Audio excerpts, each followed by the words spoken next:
Today I am going to show you how to edit like Brandon Woelfel.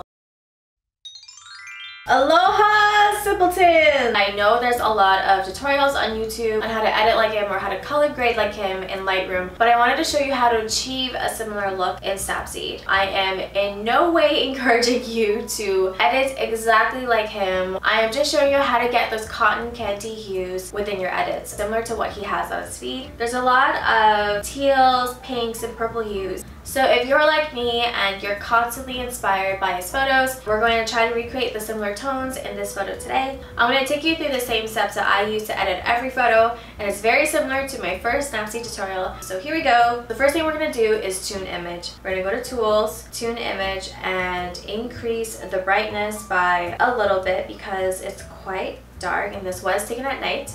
And we're gonna up the contrast by a little bit as well and add a little bit of ambiance, but not too much because we don't want the picture to be overly structured. And then we're gonna up the highlights and we're also gonna up the shadows. Alright, done. Step 2 is details. We're gonna add a little bit of structure, just a teensy bit, and sharpen the photo a little bit as well. Third step, we're gonna use HDRscape. I love this tool, but we're only gonna add a little bit. If we add too much, the picture's gonna look a little bit cartoony.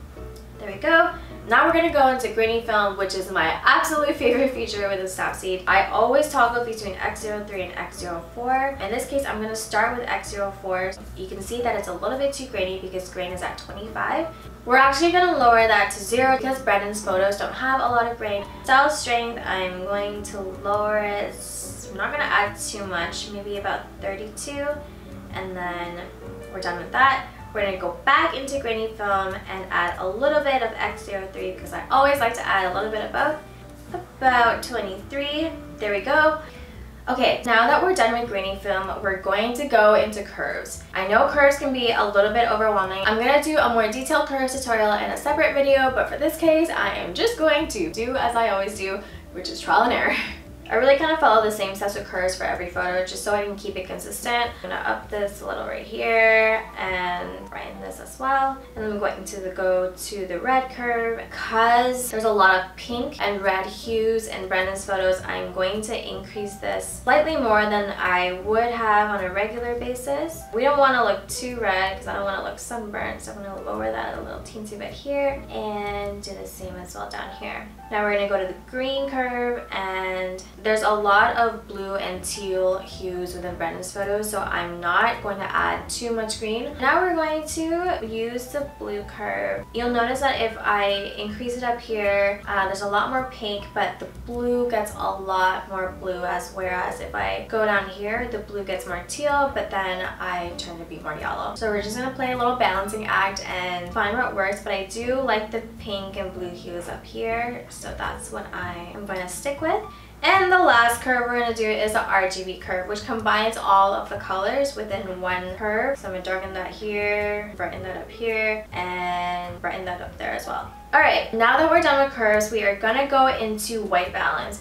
White balance just adjusts the overall white balance of the photo. If it's looking a little too yellow, then we can adjust that here. I'm gonna decrease temperature by only -1 because I only want to slightly adjust the warmth of the photo, and I do want to increase the pink hues of this photo, so I'm going to increase the tint about +4, but not too much because we don't want to overly saturate the photo with pinks. And I'm done with that. So if I check in and do before and after, there's already more cotton candy tones in this photo than there was before. I always end off my editing process with brush. I use it to adjust any specific area of the photo. I'm noticing that the blue is a little bit too blue, and I kind of want the blue to be more on the teal side. How I'm going to cheat that without using Lightroom is using the temperature tool within brush. I'm going to zoom out so I can grab more of the surface area in the sky and color it over until I get more of a teal going on. The blue is more teal now versus what it was before, but I can see that it's kind of bleeding into the building, which isn't too big of a deal, but my perfection side is forcing me to fix that. If you click on the eye icon, you'll see which area of the photo that you highlighted with the brush tool. I'm going to erase any area that I don't want affected with the warmth. Alright, I think we're done with the shot. So let's do a final before and after. So before, the photo was really dark and really flat and lacking a lot of color. And now we have our teal and pink tones. The photo's more vibrant and it's similar to the tones that Brandon uses to color grade his photos. And voila, we're done. I'd say the two key features here to get that inspired Brandon Woelfel edit is using curves and white balance. Those are going to be the game changer for your photo. That's where you can adjust certain hues and tones of the photo to get that cotton candy look.